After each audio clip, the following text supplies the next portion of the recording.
अस्सलाम वालेकुम क्लास। तो जी बेटा, we are studying the contributions which were made by Ferdinand de Saussure. So now we will see that what he has talked about or what are his views about signified and signified. तो ये दूसरा topic है and this is page number 27। तो इसको हम देखेंगे ये क्या है। इससे पहले ज़रा वो रिवाइज़ कर लें जो हमने पढ़ा था कि लैंग्वेज इज़ आर्बिट्रेरी। तो लैंग्वेज इज़ आर्बिट्रेरी इसका मतलब क्या है कि लैंग्वेज जो है उसमें जो नाम दिए गए हैं, जो वर्ड्स के नाम्स हैं या वर्ड्स की साउंड्स हैं, वो आर्बिट्रेरी होती हैं कि there is no direct relation between the word with the object और आइडिया। कि एक जो लफ्ज़ हम बोलते हैं किसी भी शख्स के लिए, किसी चीज़ के लिए, किसी आइडिया के लिए, वो जो लफ्ज़ होता है वो उसका कोई नेचुरल कनेक्शन नहीं होता। वो सिर्फ अपनी आइडेंटिटी, उसकी अपनी पहचान के लिए हम उस वर्ड को इस्तेमाल करते हैं। तो इसकी जो थ्योरी ऑफ साइन है उसको हम पढ़ेंगे। तो इस टॉपिक का नाम है सिग्निफायर एंड सिग्निफाइड। तो इसकी डिस्क्रिप्शन पहले हम देखते हैं कि सॉसियोस theory of the sign defined a sign as being made up of the matched pair of signifier and signified। एक जो साइन है, जो पिछले टॉपिक में भी हमने उसे मुख्तसर डिस्कस किया था, तो अब इसे हम तफसील से देख रहे हैं। जो साइन है वो दो हिस्सों पे मुश्तमिल होता है। एक को आप कहते हो सिग्निफायर और दूसरे को सिग्निफाइड। तो इसकी जो थ्योरी ऑफ साइन है उसको अभी हम देखते हैं कि वो क्या है। तो पहले ऑब्वियसली हम सिग्निफायर को डिस्कस करेंगे। सिग्निफायर से मुराद आपका जो वर्ड है, जो साउंड है। ज़ाहिर वर्ड की साउंड भी होती है कि वर्ड को the word can be written and the word can be spoken as well. तो the signifier is the pointing finger, यानी कि जिसके ज़रिए हम इशारा कर रहे होते हैं। The word, the sound image, यानी कोई भी वर्ड होता है उसकी एक साउंड भी होती है, उसको हम साउंड इमेज कहते हैं। A word is simply a jumble of letters. कि वो लेटर्स हैं। लेटर्स क्या होते हैं? यही ABC, या जिसे हम letter of alphabet, letters of alphabet, या जिसे हम हरूफ तहज्जी कहते हैं, उसका ही सारा हेर फेर होता है। यानी कि जंबल यही होता है ना कि आपने उनको आगे पीछे किया होता है। देखिए 26 लेटर्स ऑफ अल्फ़ाबेट है इंग्लिश में, तो उनको ही हम अरेंज रीअरेंज करते हैं जिससे मुख्तलिफ वर्ड्स बनते हैं और उनकी ज़ाहिर अलहदा से साउंड होती है जो कि दूसरों से ज़्यादातर डिफरेंट होती है। बहुत कम ऐसे वर्ड्स होते हैं जिनकी साउंड्स मिलती जुलती होती हैं। उनको हम इंग्लिश में या लिंग्विस्टिक्स की टर्मिनोलॉजी में होमोनिम्स कहते हैं, यानी कि ऐसे वर्ड्स जिनकी साउंड्स एक जैसी होती हैं। जैसे बैंक है word. Any how, the pointing finger is not the star, it is in the interpretation of the signifier that meaning is created. कि उसको वो कोई बजाते खुद कोई चीज़ नहीं है। इसका मतलब ये है उसकी तशरीह जो हमने उसके साथ अटैच की होती है। कि हम एक वर्ड बोलते हैं, जैसे कि बुक का वर्ड बोलते हैं, तो we understand that this is something which is usually made of paper. It has written data over it and we study it to get knowledge और इन्फॉर्मेशन अबाउट द थिंग्स। तो signifier क्या है? ये word है या sound image है। जैसे cat है, बैट है, बुक है, टेबल है, विंटर है, क्विल्ट है, फिलॉसफी है, कोई भी वर्ड है और उसका साथ में एक साउंड इमेज भी होता है। तो वो जो साउंड इमेज है या जो वर्ड है वो सिग्निफायर है। जी नेक्स्ट देखें, नेक्स्ट है जी signified. The signified is the concept, the meaning, the thing indicated by the signifier. यानी इससे मुराद वो असल चीज़ होती है। यानी कि एक चीज़ जिसका नाम ने हमने टेबल रखा, तो वो जो बजाते खुद वो जो चीज़ है विच is usually made of would, ये वर्ड नहीं है। इससे मुराद वो असल चीज़ है जिसकी तरफ वर्ड इशारा कर रहा है। यानी कि ये है उसका मीनिंग जो होता है उस वर्ड का। तो सिग्निफायर इज़ द कॉन्सेप्ट, यानी कॉन्सेप्ट वो एब्स्ट्रैक्ट नाउन जो होते हैं जिन्हें हम छू नहीं सकते, देख नहीं सकते।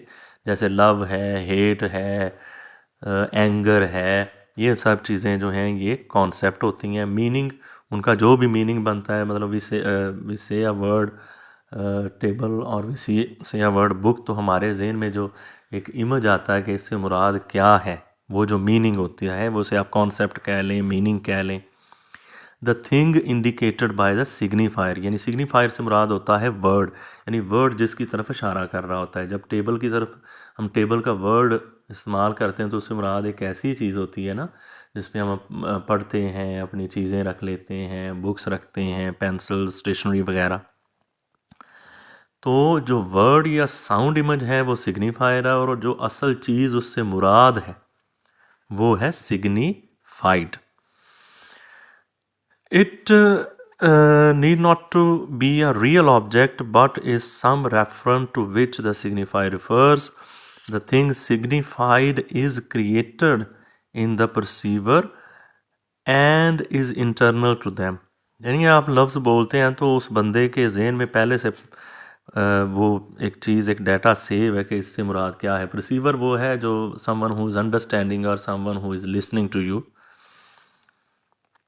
Whilst we share concepts, we do so via signifiers, कि हम जब कॉन्सेप्ट्स जो अपने अपने ख्यालात का इज़हार कर रहे होते हैं तो वो सिग्निफायर्स के ज़रिए ही करते हैं, कि वो जो भी थॉट्स होती हैं उनको जो हम वर्ड्स उनके लिए इस्तेमाल कर रहे होते हैं उनसे मुराद जो चीज़ होती है, यानी वो जो आइडिया होता है, कोई भी हमारा कॉन्सेप्ट होता है, वो हम सिग्निफायर्स के ज़रिए करते हैं। While the signifier is more stable, the signified varies between people and context, यानी कि signifier एक जैसा ही रहता है और जो signified होता है यानी जो कॉन्सेप्ट होता है वो हर बंदे के जहन में डिफरेंट होता है। मिसाल के तौर पर मैं सिग्निफायर की अगर हम बात करें, इस लाइन को मैं रिपीट कर देता हूँ। ये जो सेकंड लास्ट लाइन थी कि whilst we share concept we do so via signifiers, ये जो पहले हमने पढ़ा कि हम वर्ड्स के ज़रिए अपने ख्यालात का इजहार करते हैं, डिस्कशंस करते हैं। Wireless the signifier is more stable. ये पीछे थोड़ी सी गड़बड़ हो रही थी, मैंने कुछ और इसे कह दिया था, तो ये इस लाइन को दोबारा सुन लें कि whilst we share concept we do so via signifiers. या भाई कोई भी ख्यालात, वो जो आप फ़र्ज़ करें लिटरेचर पे या लिंग्विस्टिक्स पे डिस्कशन कर रहे हो, तो वो जो डिस्कशन होती है वो सिग्निफायर्स यानी कि उन वर्ड्स के ज़रिए होती है जो कि हमने अपनी पहचान के लिए जो लेबल बना रखे होते हैं। अब आगे देखें कि wireless the signifier is more stable, कि देखें कि सिग्निफायर ज़्यादा स्टेबल होता है। The signified varies between people and context. जो सिग्निफाइड है वो हर बंदे का वो डिफरेंट होता है। देखें फ़र्ज़ करें कोई भी आप वर्ड बोलते हैं, मिसाल के तौर पे आप कॉन्सेप्ट कह देते हैं जी फ्रीडम।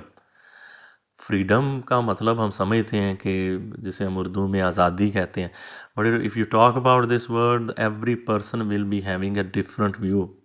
कुछ लोगों के सिमिलर होंगे लेकिन डिफरेंट होंगे, क्योंकि हर बंदे का जो लाइफ के बारे में एक्सपीरियंस है वो डिफरेंट है। Because this is not science कि आप लेबोरेटरी में कोई एक्सपेरिमेंट नहीं कर रहे कि आप कहते हैं जी ये वर्ड्स जो हैं ये इसके रिज़ल्ट यही रहेगा। ये वर्ड्स जो होते हैं उनके हर बंदे के यहाँ जो मीनिंग होते हैं वो डिफरेंट होते हैं।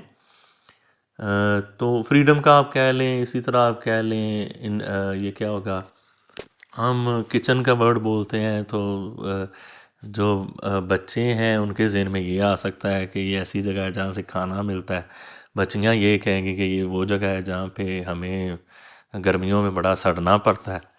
तो वो हर बंदे के कॉन्टेक्स्ट के लिहाज से, उसकी सोसाइटी के लिहाज से, उसके एक्सपीरियंस के लिहाज से जो सिग्निफाइड होता है वो डिफरेंट होता है। सिग्निफायर एक ही यानी कि वर्ड है वो सबके लिए एक ही है ना, तो लेकिन उसके साथ जो एसोशिएटेड मीनिंग है, जो उसके बारे में आइडिया है, वो हर बंदे का दूसरे से ज़रूरी नहीं कि वो एक ही हो। The signified does stabilize with the signified does stabilize with the habit as the signifier cues thoughts and images. The signifier and signified whilst superficially simple form a core element of semiotics. तो देखें ये बड़े important होते हैं दोनों, क्योंकि देखें एक से मुराद एक लफ्ज़ है और दूसरे से मुराद उसका मीनिंग है। तो वो कहता है कि form a core element of semiotics. अब सिमियोटिक्स क्या होती है, आपने जो डिक्शनरी अपने मोबाइल में की होगी डाउनलोड प्ले स्टोर से, उसके मुताबिक सिमियोटिक्स होता है कि a general philosophical theory of signs and symbols that deals especially with their function in both artificial artificially constructed and natural languages and comprises syntactics, semantics and pragmatics. यानी ये इतना important है कि इनकी वजह से हमारी सारी लैंग्वेज चलती है कि एक वर्ड है और उसका जो मीनिंग है, ये दोनों चीज़ें मिलके हमारी जो सिमियोटिक्स यानी कि द स्टडी ऑफ साइंस है उसको बनाती हैं. नेक्स्ट पैराग्राफ देखें बेटा. Socio's ideas are contrary to Plato's notion of ideas being internally stable. Plato जिसे अफलातून कहते हैं हम उर्दू में, Plato saw ideas as the root concept that was implemented in individual instances. A signifier without signified has no meaning, and the signified changes with person and context. जैसे हमने पहले बात की कि हर बंदे के यहाँ एक लफ्ज़ के अपने जहन में कुछ मीनिंग्स होते हैं जो उसके अपने एक्सपीरियंस और उसके कॉन्टेक्स्ट के मुताबिक होते हैं. मिसाल के तौर पे मैं आपको ये बात और सुन लें कि हमारे यहाँ होते हैं जो इज़्ज़त के नाम पे कत्ल हो जाते हैं, तो उसके लिए इंग्लिश में कोई प्रॉपर वर्ड नहीं है क्योंकि एक आइडिया उनके यहाँ उनके कॉन्टेक्स्ट में मौजूद ही नहीं है, तो उसका वो तर्जमा ऑनर किलिंग कर देते हैं. इसी तरह कई ऐसे वर्ड्स हैं जो एक कम्युनिटी में होते हैं दूसरी में नहीं होते, तो इस वजह से अपने कॉन्टेक्स्ट के लिहाज से हर बंदे के जहन में उसका आइडिया डिफरेंट होता है. For Saussure even the root concept is malleable. तो मैलेबल बेटा वो होता है जो कि चेंजेबल हो, जिसमें तब्दीली आ सके. तो ये अफलातून या प्लेटो के जो नज़रियात हैं उसके उल्ट है कि जो आइडियाज़ होते हैं हमारे जहन के अंदर मौजूद होते हैं उसके मुताबिक वो कहता है कि हर चीज़ ही पर्सन टू पर्सन चेंज हो जाती है. ये सोशियो कहता है. The relationship between the signifier and the signified is arbitrary. ये हम पहले करेक्टरिस्टिक्स ऑफ द लैंग्वेज में डिस्कस कर चुके हैं बेटा. Saussure call this unmotivated. A real object need not actually exist out there whereas the letters cat. यानी कि उसकी मिसाल है कि जो रियल ऑब्जेक्ट होता है वो तो वैसे मौजूद ही नहीं है, तो अपनी पहचान के लिए हमने वर्ड्स बनाए हुए हैं. Whereas the letters cat, CAT cat, spell cat, they do not embody catness. कि उसमें बिल्लियों वाली बात कोई नहीं है, वो हमारी पहचान है, बस हमने कह दिया. और बंदे के जहन में होता है कि इससे मुराद एक एनिमल है जो कि मैमल है और लोग उसे पेट के तौर पे घर में रहते हैं, यानी उसमें बिल्लियों वाली बात नहीं है. इसलिए तो वो देखें ना, नेक्स्ट देखें कि the French chat is not identical to English cat in the signified that it creates. To French chat has differences of meaning. यानी कि उनके यहाँ वो वर्ड और हो जाता है. इन फ्रेंच आगे मज़ीद इसे देखें. In French mutton means both mutton and a living sheep. कि इंग्लिश में हम ये मटन का वर्ड इस्तेमाल करते हैं, इससे हमें अंडरस्टूड होता है कि ये बकरे या भेड़ का गोश्त होगा, लेकिन फ़्रेंच में इससे मुराद मटन यानी कि गोश्त भी होता है और इससे मुराद ज़िंदा शीप भी होती है. Wallis the English does not differentiate. तो क्या है कि इंग्लिश में वो डिफरेंस है, यानी जो इसको दोबारा पढ़ेंगे. वायलस द इंग्लिश से मुराद अंग्रेज़ हैं, यानी the people who are speaking the English language does not differentiate. वो इस तरह का फ़र्क नहीं करते. तो इस पैराग्राफ में जो बात हो रही है कि हम जो वर्ड्स रख देते हैं डिफरेंट ऑब्जेक्ट्स के, डिफरेंट एनिमल्स, डिफरेंट प्लांट्स के, उनमें ऐसी कोई ख़ासियत नहीं होती.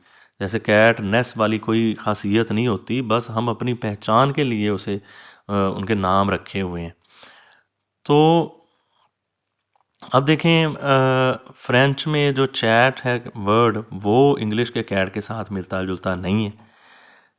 तो इसीलिए इन वर्ड्स जो वर्ड्स होते हैं जिन्हें हम कह रहे हैं कि ये सिग्निफायर हैं, तो ये जो सिग्निफायर होते हैं ये कोई इनके बराह रास्त कोई रिलेशन नहीं होता. यानी आर्बिट्रेरीनेस यही है कि ये जो वर्ड्स हैं दे do not have any direct relation with the thing और द कॉन्सेप्ट. इसी तरह आप दूसरी बेटा एग्जांपल्स ले सकते हैं कि जिस तरह हम पहले एक एग्जांपल यूज़ करते हैं, बुक है तो इंग्लिश में बुक है, उर्दू में वो किताब हो जाती है. तो ये हर कम्युनिटी ने अपनी सहूलत के लिहाज से मुख्तलिफ़ चीज़ों को लेबल्स दिए गए होते हैं जिन्हें कि हम सिग्निफायर कहते हैं। तो सिग्निफायर हर लैंग्वेज में मोस्टली डिफरेंट ही होते हैं। कुछ वर्ड्स होते हैं जो एक ज़बान और दूसरी ज़बान में मौजूद होते हैं, वरना ज़्यादातर जो लैंग्वेजेस हैं उनके ज़्यादातर जो आप कह लें 90% के जो वर्ड्स होते हैं वो डिफरेंट होते हैं एक दूसरे से। वो इसी वजह से कि वो आर्बिट्रेरी होते हैं। Socio inverts the usual reflectionist view that the signifier reflects the signified। यानी उसने इस नज़रिए को इस नज़रिए को रिवर्स करता है कि ये जो रिफ्लेक्शनिस्ट व्यू है कि सिग्निफायर रिफ्लेक्ट्स द सिग्निफाइड, के जो सिग्निफायर होता है उसके अंदर सिग्निफाइड मौजूद होता है कि उसका मीनिंग क्या होता है। तो ये ऐसा नहीं है। The signified creates the signified in terms of the meaning it triggers for us. वो हमारे जहन में हमने उन्हें आर्बिट्रेरी तौर पे वो एक ले लिए होते हैं कि इस लफ्ज़ का ये मानी होता है, तो वो उसको ही वो ट्रिगर करता है हमारे माइंड को कि अगर इसने ये वर्ड बोला है तो इसका ये मीनिंग होगा। तो ये आर्बिट्रेरी है। ये जो प्लेटो वाला व्यू था वो उसने रद्द कर दिया। The meaning of a sign needs both the signifier and the signified as created by an interpreter. तो जो भी कोई लफ्ज़ की तशरीह कर रहा है, कोई डिक्शनरी वाला होगा या कोई दूसरा शख्स, तो वो साइन को तभी इंटरप्रेट कर पाएगा जब उसे सिग्निफायर और सिग्निफाइड दोनों का इल्म होगा, दोनों की ज़रूरत होगी, तभी जाके उसको हम सही तरह से समझ पाएंगे। A signifier without a signifier is noise. Signifier तो है और उसका अगर मीनिंग ही कोई नहीं, एक वर्ड है। वैसे तो जितना भी फिर शोर होगा वो उसे हम मीनिंगलेस क्यों कहते हैं, इसीलिए कहते हैं कि उसके साथ कोई वर्ड, उस वर्ड के साथ कोई मीनिंग हमने एसोशिएट नहीं किया होता। तो अगर उसके साथ कोई मीनिंग एसोशिएट नहीं है तो ऑब्वियसली फिर वो नॉइज़ है, क्योंकि वो मीनिंगलेस है। A signified without a signifier is impossible. तो ये दोनों चीज़ें होंगी तो फिर एक साइन बनेगा। तो साइन, जैसे हमने पहले बेटा स्टडी किया कि sign is consisting of two things, इसको थोड़ा हम रिकैप कर लेते हैं कि sign is basically made of, इसकी जो थ्योरी ऑफ साइन है फर्डिनेंड डी सॉसियो की, it is consisting of two things that is signifier and signified. Signifier क्या होता है कि वो वर्ड होता है या वो साउंड इमेज होता है जो हम किसी चीज़ को बयान करने के लिए या उसके बारे में बताने के लिए इस्तेमाल करते हैं। तो इससे मुराद वो वर्ड्स हैं, साउंड इमेज हैं, और सिग्निफाइड वो होता है जो कॉन्सेप्ट होता है, यानी उस वर्ड का जो मीनिंग होता है उसको हम सिग्निफाइड कहते हैं। उसके बाद हमने इसको पढ़ा कि सिग्निफायर तो एक ही रहता है, लेकिन सिग्निफाइड जो होता है वो हर बंदे का अपने कॉन्टेक्स्ट के लिहाज से डिफरेंट होता है। यानी जैसे मैंने कहा कि फ्रीडम का वर्ड है, लव का है, हेट का है, नेशनलिज्म है, पैट्रियोटिज़म है, हर चीज़ का, जिस तरह किचन की मैंने आपको मिसाल दी, तो हर बंदे का एक आइडिया जो है वो दूसरे से डिफरेंट होता है, लेकिन ये सिग्निफाइड का होता है, सिग्निफायर सेम रहता है। तो इसने प्लेटो की थ्योरी को रद्द किया कि उसने जो कहा था कि जो आइडियाज़ होते हैं वो स्टेबल होते हैं। तो आइडियाज़ स्टेबल इसलिए नहीं होते क्योंकि वो हमने ही उन आइडियाज़ को मुख्तलिफ वर्ड्स दिए होते हैं। आइडियाज़ एग्जिस्ट करते होंगे लेकिन उनके लिए हमने वर्ड्स दिए होते हैं ताकि वो दूसरे से डिफरेंट हो सकें। तो ये हमने पढ़ा कि सिग्निफायर सिग्निफाइड के बगैर मीनिंगलेस है, यानी कि वो फिर शोर है सिर्फ। तो फिर हमने आर्बिट्रेरीनेस को डिस्कस किया कि कोई भी जो वर्ड होता है उसके अंदर उस वाली कोई बात नहीं होती। जिस तरह कैट की हमने एग्जांपल ली थी कि उसमें कोई कैटनेस वाली बात नहीं होती, ये सिर्फ हमने अपनी पहचान के लिए रखा होता है। इसी तरह देखें कि फ्रेंच में कई जो वर्ड हैं जो इंग्लिश में भी मौजूद हैं, लेकिन जैसे मटन की मिसाल है, तो मटन इंग्लिश में इससे मुराद होता है बकरे का गोश्त या भेड़ का गोश्त, लेकिन उससे दोनों मुराद होते हैं। वो हमें कॉन्टेक्स्ट से पता चलता है कि इससे मुराद लिविंग शीप है या उसका गोश्त है। तो सोसियो का जो ये नज़रिया था, इसने ये बताया कि हमारे अंदर हमने मीनिंग क्रिएट किए होते हैं इंटरनली। जब वर्ड भूला जाता है तो हम फौरी समझ जाते हैं कि इससे मुराद ये मीनिंग होगा। तो फर्डिनेंड डी सॉसियो के मुताबिक एक साइन को अच्छी तरह से समझने के लिए या उसकी तशरीह या इंटरप्रिटेशन करने के लिए हमें सिग्निफायर और सिग्निफाइड दोनों का इल्म होना ज़रूरी है। और फिर ये कहा कि सिग्निफायर सिग्निफाइड के बगैर बिल्कुल एक शोर है, नॉइज़ है, यानी कि both of them are necessary for the definition और for the complete understanding of a sign. तो दिस इज़ इट। होपफुली इसकी आपको बड़ा समझ आ गई होगी, इसको समझें, जानें।